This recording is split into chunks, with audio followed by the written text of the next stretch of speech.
Congratulation, আপনারা হইতেছেন আমাদের 50তম কাস্টমার। আপনাদের একটা মিসআন্ডারস্ট্যান্ডিং হচ্ছে। অ্যাকচুয়ালি আমরা এসেছিলাম আপনাদের ওয়াশরুমটা ইউজ। আপনাদের হাতে 15 মিনিট সময় হবে মিস মেকা? হ্যাঁ, ওয়াশরুমটা। আহা, সব দেখাই দিতেছি আমরা। এটা একটা ভালো আইডিয়া বাইক করছি, কোনো কিছু মিস হইতো না। আসলে আপনারা ওয়াশরুম দেখাই দিতেছি। আপনি আসলেন যে, মানে কাউকে দিয়ে পাঠিয়ে দিলেও তো হতো, শুধু শুধু কষ্ট করলেন। আপনি কি বলতেছে? আপনি হইলেন আঙ্গো special customer, half century customer. আপনি আজীবন সদস্য পাইবেন ডিসকাউন্ট কার্ড, যেটা সবসময় আপনার সাথে রাখলে 50% ডিসকাউন্ট আপনার থাকবে, বুঝছেন? But thank you. খাবারের বিলটা কত এসেছে বলেন, আমি অফিস থেকে বলছি অনলাইনে ট্রান্সফার করে দিতে। 3000 with 50% discount. Okay sure. Oh by the way, এটা আপনার জন্য। আমার জন্য? আপনি এখানে? আপনাকে অ্যালার্ম দিয়ে আসতে হবে নাকি? না না, নট রিয়েলি, মানে একটা ফোন করে তো আসতে পারতাম। কিন্তু আমি তো আপনার কাছে আসি, আমি এসেছি আপনার রেস্টুরেন্টে কফি খেতে।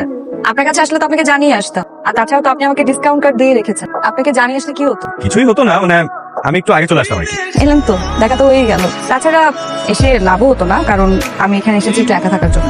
কেন, আপনার কি আজকে মন খারাপ? আসলে মেয়েদেরকে না, মেয়েদের মন খারাপ কিনা সেটা জিজ্ঞেস করে কোনো লাভ নেই। মেয়েদের মন হচ্ছে আকাশের মতো, কখনো খারাপ কখনো ভালো, আর বিনা কারণে মেয়েদের মন বেশিরভাগ সময় খারাপ থাকে। আপনার মন খারাপ থাকলে আপনাকে আরো বেশি সুন্দর লাগে। তারপরেও ইউ ক্যান সে চিজ।